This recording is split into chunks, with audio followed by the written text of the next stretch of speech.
was one of the most famous women in ancient history.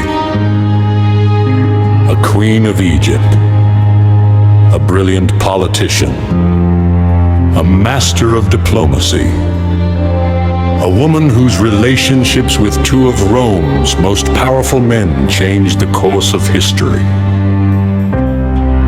Her name was Cleopatra. For centuries, Cleopatra has been remembered as a beautiful and mysterious queen who captured the hearts of Julius Caesar and Mark Antony. But the real Cleopatra was far more complicated. She was not simply a romantic figure. She was a highly educated ruler who spoke several languages, understood politics, and fought relentlessly to protect her kingdom. This is the story of Cleopatra of Zide, the last great queen of ancient Egypt.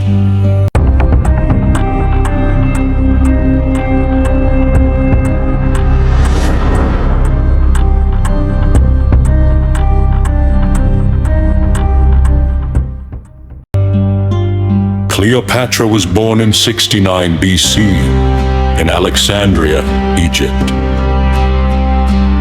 But surprisingly, Cleopatra was not ethnically Egyptian. She belonged to the Ptolemaic dynasty, a clique Macedonian royal family that had ruled Egypt for almost 3 centuries. The dynasty began after the death of Alexander the Great. When Alexander conquered Egypt in the 4th century BC, one of his generals, Ptolemy, eventually took control of the country. The Ptolemies became the rulers of Egypt.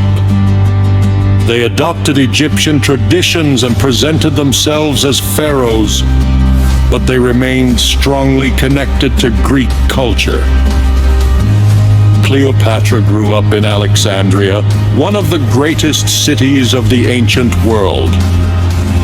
Alexandria was famous for its enormous library, its scholars, its scientists, and its magnificent buildings. When Cleopatra was an unusually educated member of her dynasty, ancient sources suggest that she could communicate in several languages. Unlike many of her Ptolemaic ancestors, Cleopatra reportedly learned the Egyptian language. This was politically important. She could communicate directly with her Egyptian subjects instead of relying entirely on interpreters. From an early age, Cleopatra was being prepared for a dangerous world of royal politics. And that world was about to become even more dangerous. When Cleopatra was about 18 years old, her father, Ptolemaic died. Cleopatra inherited the throne in 51 BC. But according to Ptolemaic tradition, she was expected to rule alongside her younger brother, Ptolemaic III. The arrangement quickly became unstable. Cleopatra and her brother became political rivals. Powerful advisors surrounded the young king, and Cleopatra eventually lost control of the government. She was forced to leave Alexandria. But Cleopatra did not simply disappear. She began building an army. Her goal was clear. She wanted her throne back. Meanwhile, Egypt was facing another enormous problem: Rome. By this time, the Roman Republic had become the most powerful force in the Mediterranean. Egypt was wealthy, and Rome was deeply interested in its grain, resources, and political influence. Cleopatra understood that Egypt could not ignore Rome. Instead, she would have to use Roman power to protect Egypt. And soon, an opportunity appeared. In 48 BC, the Roman general and politician Julius Caesar arrived in Alexandria. Caesar was pursuing his rival, Pompey the Great, who had fled to Egypt. But Pompey was murdered shortly after arriving. Caesar was furious. While Caesar was in Alexandria, Cleopatra saw her chance. She needed to meet him. But she could not simply walk into the palace. According to the famous ancient story, Cleopatra had herself secretly brought into Caesar's presence, reportedly concealed inside a rolled-up carpet or bedding. Whether every detail of the story is true is uncertain. But the meeting itself almost certainly happened. Cleopatra and Caesar formed a political and personal alliance.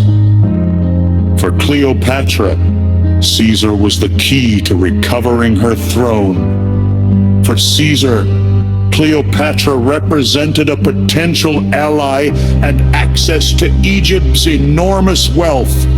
Conflict soon erupted in Alexandria. Caesar supported Cleopatra against Ptolemy III. After months of fighting, Caesar and Cleopatra's forces defeated her brother's army. Ptolemy XIII died. Cleopatra regained her throne, but she was now expected to rule with another younger brother. Ptolemy VIII. Cleopatra had survived the civil war, and her position was stronger than ever.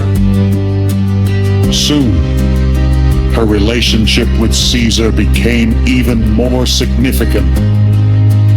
Cleopatra gave birth to a son in 47 BC. She named him Ptolemy XV Caesar, better known as Sarian, meaning Little Caesar. Cleopatra claimed that Caesar was his father. Caesar never publicly made Caesarion his official heir. Instead, Caesar's Roman heir was his grand-nephew, Octavian. That decision would eventually have enormous consequences.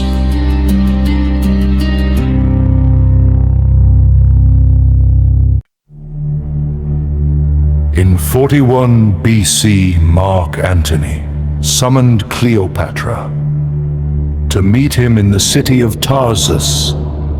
He wanted answers. Rome believed Cleopatra had supported Caesar's enemies. Cleopatra knew that this meeting could determine the future of Egypt, so she arrived in spectacular fashion. Ancient writers describe Cleopatra sailing along the river in a magnificent ship, surrounded by luxury and theatrical imagery. Whether all the details are accurate or exaggerated, the message was powerful. Cleopatra wanted Antony to see her not as a weak foreign queen, but as a wealthy and independent monarch. The meeting succeeded. Cleopatra and Mark Antony became political allies and eventually lovers. Their relationship lasted for years. They had 3 children together. Cleopatra and Antony also formed a political partnership. Antony needed Egypt's wealth and resources. Cleopatra needed Roman military protection. Together, they hoped to strengthen their positions in the Eastern Mediterranean. But their alliance created a powerful enemy. Octavian. Octavian presented Antony as a man who had abandoned Rome for an Egyptian queen. He used Cleopatra as a symbol of everything he claimed was dangerous about Antony. Propaganda portrayed Cleopatra as a foreign ruler manipulating a Roman general. But the reality was more complicated. Cleopatra was pursuing the survival and independence of her kingdom. Antony was pursuing power in the Roman world. Their interests overlapped, and their enemies were becoming stronger.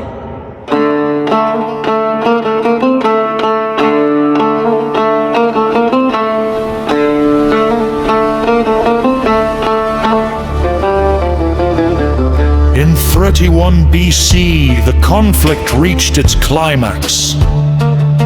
Octavian's forces faced the combined forces of Antony and Cleopatra. The decisive confrontation took place at the Battle of Actium, off the western coast of Greece. The battle ended in disaster for Antony and Cleopatra. Their fleet was defeated. Cleopatra and Antony escaped to Egypt. But their political power was collapsing. Octavian followed them. In 30 BC, Octavian invaded Egypt. Antony realized that the situation was hopeless. After receiving false information that Cleopatra was dead, Antony attempted suicide. He was brought to Cleopatra's side and died shortly afterward. Cleopatra was now alone. Octavian wanted to capture her alive. He intended to take her to Rome, where she could be displayed in his triumph. But Cleopatra had no intention of becoming a prisoner. In August of 30 BC, Cleopatra died. She was about 39 years old. The exact circumstances of her death remain uncertain. The traditional story says that she died from the bite of an asp, a poisonous snake. But ancient sources also suggest other possibilities, including poison administered by another method. We simply cannot say with certainty exactly how she died. What we do know is that Cleopatra chose death rather than being taken to Rome as a captive. Her son Caesarion was later killed on Octavian's orders. With Cleopatra's death, the Ptolemaic dynasty came to an end. Egypt became a Roman province. The independent kingdom that had existed under the Ptolemies was gone. Cleopatra's story did not end with her death. In fact, that was only the beginning of her legend. Roman writers helped shape the image of Cleopatra for generations. She was described as seductive, dangerous, ambitious, and extraordinarily intelligent. Later centuries transformed her into a symbol of beauty, romance, power, and tragedy. But history tells us something more interesting. Cleopatra was a ruler living in an incredibly dangerous political environment. She inherited a kingdom threatened by internal conflict and the growing power of Rome. She used diplomacy, wealth, political alliances, and military resources to defend her throne. Her relationships with Caesar and Antony were personal, but they were also deeply political. Cleopatra understood that survival depended on power, and for almost 2 decades she succeeded. She remained queen while kingdoms around her disappeared. She survived civil wars, family betrayals, political rivals, and Roman intervention. Ultimately, she lost, but her name survived. Today, more than 2,000 years later, Cleopatra remains one of the most recognizable figures of the ancient world, not simply because she was a queen,